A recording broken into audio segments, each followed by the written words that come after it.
আমরা দেখেছি বিএনপি এবং জামাতের পক্ষ থেকেও বিভিন্ন স্তরের নেতাকর্মীরা অপপ্রচারে লিপ্ত হয়েছে এবং সর্বশেষে এসে গতকাল মির্জা ফখরুল ইসলাম আলমগীরও যুক্ত হয়েছেন সে অপপ্রচারে। গতকাল তিনি একটি প্রেস কনফারেন্সে যে বক্তব্যগুলো দিয়েছেন এগুলো একেবারেই অসত্য এবং ডাহা মিথ্যা কথা, এবং সমঝোতা স্মারকের সকল ধারা উনি হয়তো পড়েননি, বা যারা এই অপপ্রচার করছেন তারা সকল ধারা পড়েননি। সকল ধারা না পড়ে না বুঝেই খণ্ডিতভাবে তারা এগুলো তুলে ধরে সাধারণ মানুষকে বিভ্রান্ত করছে। এই জন্য আজকে আমি সঠিক তথ্যগুলো আপনাদের সামনে তুলে ধরব ডকুমেন্ট সহকারে। বলা হচ্ছে যে বাংলাদেশের বুক চিরে ভারতীয় ট্রেন এক প্রান্ত থেকে আরেক প্রান্তে যাবে।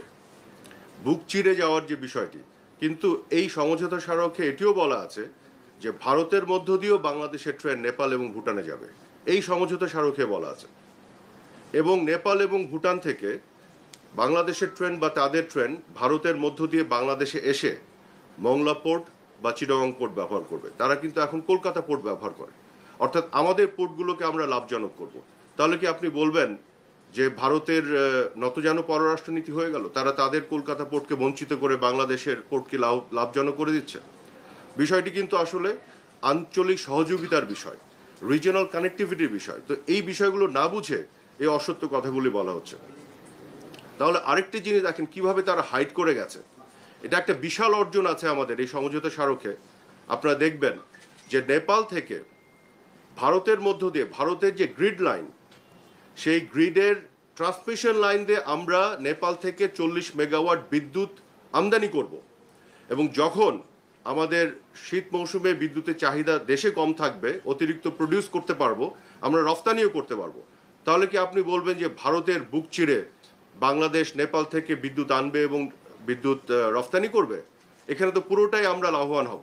কাজে এই যে সমঝোতা স্মারকের এই বিষয়গুলো একেবারে উল্লেখ না করে, সমঝোতা স্মারকের পুরো বিষয়টি যে একটা উইন উইন, দুই দেশের জন্য যে লাভজনক, এই বিষয়টি উল্লেখ না করে খণ্ডিতভাবে তারা অপপ্রচারের স্বার্থে এই মিথ্যাচার করছে, গোলামি চুক্তি বলছে, নতজানু পররাষ্ট্রনীতি বলছে।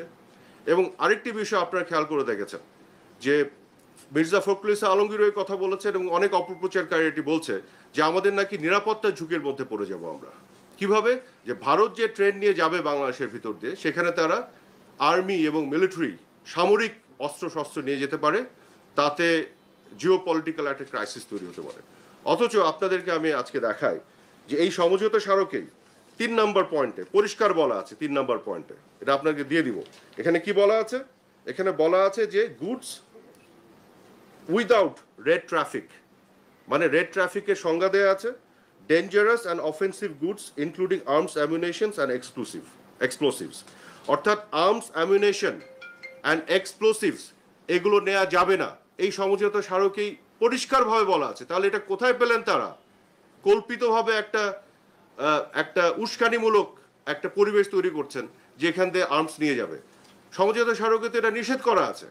আরেকটি জিনিস আপনাদের বলি, এই সমঝোতা স্মারকে 4 নম্বর ধারায় বলা আছে, সুস্পষ্টভাবে বলছে কি, the movement of the goods and people within Bangladesh and India shall be subject to the relevant national laws, regulations and administrative provisions. অর্থাৎ ভারতের ট্রেন বাংলাদেশের ভিতরে ঢুকে পড়লেই এটা বাংলাদেশের আইনের মধ্যে অপারেটেড হতে হবে।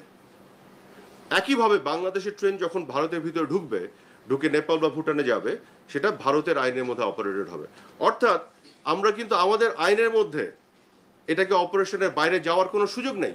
কাজে এটা টোটালি বাংলাদেশের মানুষকে বিভ্রান্ত করার জন্য, উস্কানি দেওয়ার জন্য এই কল্পিত একটা রূপকথার গল্প তারা তৈরি করেছে, যেটা আমাদের নিরাপত্তা ঝুঁকিতে ফেলবে। গোটা বিশ্ব আজকে এগিয়ে যাচ্ছে রিজিওনাল কানেক্টিভিটির মাধ্যমে। আপনারা দেখেছেন ব্রেক্সিটের ফলে আজকে যুক্তরাজ্য অর্থাৎ ব্রিটেন কি ধরনের বিপদে পড়েছে, আলাদা হয়েছে। গোটা বিশ্ব যে আধুনিক চিন্তা করছে, কানেক্টিভিটির মধ্যে আসতে যাচ্ছে। আমরা কিন্তু এটা এককভাবে ভারতকে দেইনি যে ভারত শুধু ট্রেন নিয়ে চলে যাবে। আমরাও ভারতের উপর দিয়ে নেপাল ভুটানে যাব, নেপাল ভুটানও ভারতের উপর দিয়ে বাংলাদেশে এসে আমাদের পোর্ট ব্যবহার করবে, আমাদের পোর্টগুলি লাভজনক হবে। আমরা নেপাল থেকে, ভুটান থেকে আমরা ভারতের ট্রান্সমিশন লাইন দিয়ে আমরা বিদ্যুৎ আমদানি করে বাংলাদেশে নিয়ে আসবো। এটা একটা ওভারঅল কানেক্টিভিটি আঞ্চলিক যোগাযোগের মধ্যে নিয়ে আসা হয়েছে, যাতে করে বাংলাদেশের দীর্ঘমেয়াদে বাংলাদেশের জনগণের লাভ হয়। সেইটিকে কিভাবে তারা বিকৃতভাবে উপস্থাপন করছে।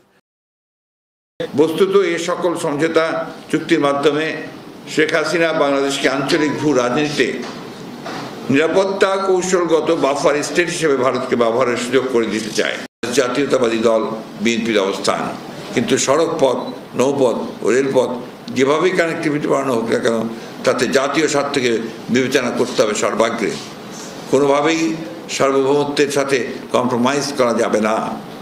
কিন্তু বর্তমান অবৈধ হাসিনা সরকার অবৈধ ক্ষমতা অটুট রাখার হীন স্বার্থে জাতীয় নিরাপত্তা ও সার্বভৌমত্বকে হুমকির মুখে